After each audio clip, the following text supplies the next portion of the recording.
12 hour time in English.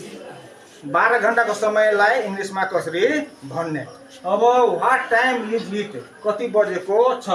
अब 3 बजेर 10 minute भएको छ भन्ने के भन्ने, यो 5 दुनी 10, 5 का 5 5 दुनी 10 हुन्छ। यो 5 को के त मल्टिपल हो, गुणन हो। त्यसकारण यसमा के हुन्छ, इट इज 10 past 3। यसमा मिनटको प्रयोग हुँदैन हैन। अब हेर्न, दोस्रो त 4 बज्नमा 3 मिनट बाँकी छ। अब यो 3 भनेको त 5 को मल्टिपल गुणन होइन, त्यसकारण यसमा के हुन्छ, मिनटको प्रयोग हुन्छ। It is 3 minutes to 4। अघिल्लो क्लासमा यो मिनट छुटेको थियो है, यसमा के गर्ने, मिनट थप्ने। अब हेर्न, एएम भनेको घडीमा देखाएको हुन्छ, एएम भनेको त एन्टी मेरिडियम। 12 बजेदेखि बिहान 11:59 सम्मको समयलाई के भन्छ, एएम एन्टी मेरिडियम। पीएम भनेको पोस्ट मेरिडियम।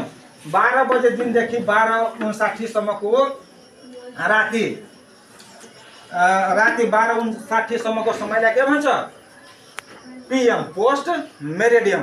अब यसमा 5 को गुणन मल्टिपलमा मिनट्सको प्रयोग गर्नु हुँदैन।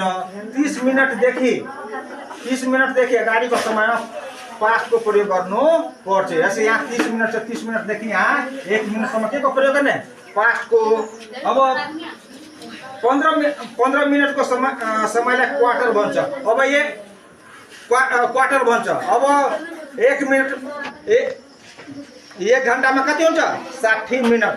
60 लाई 4 लाई भाग गरेपछि 15 मिनट आउँछ। त्यो 15 मिनट के भयो, क्वार्टर, 1/4 भयो है। अब 30 मिनटको समयलाई के त हाफ भन्छ। अब 60 मिनटमा 30 ले भाग गरे भनेको ज्यादा आउँछ हैन, 30 आउँछ। यस्तै गरी आज म तिमीहरूलाई यो घडीको मान्छेबाट पढाउन गइरहेको छु। ल हेर्ने, अब यसमा ठिक मिनटको सुई के भन्छ, घण्टाको सुई 9 मा र मिनटको सुई 12 मा छ भने के हुन्छ, व्हाट टाइम इज इट, कति बजेको छ, it is 9 o'clock। It is 9 o'clock। ठिक छ भने हैन। अब ठिक छ भने अब यहीलाई यसै सार्ने हैन। यो 9 बजेर कति मिनट भएको छ, 9 बजेर 4 मिनट भएको छ हैन। यो 4 भनेको यो 5 को गुणनखण्ड होइन, त्यसकारण यसमा के को प्रयोग हुन्छ, मिनटको। त के हुन्छ, इट इज 4 minutes past 9। अब यो 5 मा छ है, यो 5 मा छ। अब यो मिनटको सुई 5 मा छ।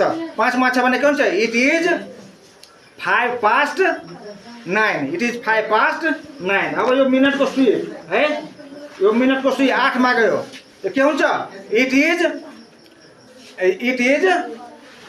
8 minutes past 9। अब 10 मा गएको छ, यो 10 मा गएको छ।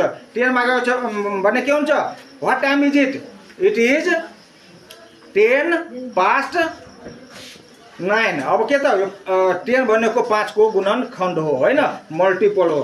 अब हेर्न, अब यो 15 हैन, 9 बजेर 15 मिनट भएको छ। यो के त 15 मिनटको समयलाई के भन्छ, क्वार्टर हैन। It is quarter past 9। It is quarter past 9। यस्तै गरेर यो समय 20 मा गएको छ हैन, के हुन्छ, it is 20 minute, it is 20 past 9। किनकि यो 20 भनेको 5 को गुणनखण्ड हो। अब हेर्ने, यो अब 9 बजेर 23 मिनट भएको छ हैन। यो 23 मिनट भनेको 5 को गुणनखण्ड होइन, त्यसकारण यसमा के भन्ने, इट इज 23 minutes past 9। अब यो 25 मा छ है, यो 25 मा छ भने के हुन्छ, अब यो 25 के त 5 को गुणनखण्ड हो हैन। It is 25 past 9। अब यो 6 मा छ। अब 6 यो हेर्न 6 मा छ, यो मिनटको सुई के मा छ, 6 मा। यो के त आधा भइसक्यो हैन, आधा 30 मिनट भइसक्यो। त्यसकारण यसमा के हुन्छ, it is half past 9। Half past 9 यहाँसम्म के को प्रयोग हुन्छ, पास्ट को। अब यो पछिको समयलाई, यो पछिको समयमा के को प्रयोग गर्नुपर्छ, टु को। जस्तै अब यो अब हेर्ने, अब यो घडीमा नौ बजेर के त 28 मिनट भएको छ हैन। हामी नेपालीमा त यसरी पनि भन्न सक्छौँ 9 बजेर 28 मिनट भएको छ, 9 बजेर के त 35 मिनट भएको छ। तर अङ्ग्रेजीमा त्यस्तो हुँदैन हैन। अब अङ्ग्रेजहरू जे भनेको छ त्यही हामीले भन्नु पर्छ। जस्तै नेपालीमा इट इज 9 o'clock। अब नेपालीमा इटको नेपालीमा के त इटको कुनै अर्थ हुँदैन हैन। जस्तै 9 बजेको छ इट माने के त यो हुन्छ, त्यसको अर्थ आउँछ तर हुँदैन। र इटको प्रयोग समय देखाउनको लागि गर्छ भने हामीले पनि गर्नु पर्छ। अब यो यतातिर आयो भने अब के को प्रयोग हुन्छ, अब के भन्ने 10 बज्नमा 28 मिनट बाँकी छ। त के भन्ने इट इज 28 minutes to 10। अब हेर्ने अब यो 35 मा स्विच छ है। ल हेर्ने अब हेर्ने अब त यसलाई के भन्ने it is 25 to 10 it is 25 to 10। अब हेर्न 40 मा छ, 40 मा छ के भन्ने इट इज 20 to 10। अब यो 45 मा छ हैन। अब यो यसलाई कसरी भन्ने त यो 10 बज्नमा 15 मिनट बाँकी छ भने कसरी भन्ने it is quarter to 10 it is quarter to 10। अब हेर्ने यो 9 बजेर के भन्छ यो अब 47 मा छ भने के हुन्छ 47 भनेको 5 को गुणनको खण्ड हो होइन। के भन्ने अब यो त्योबाट घटाएपछि के हुन्छ इट इज 30 minutes to 10।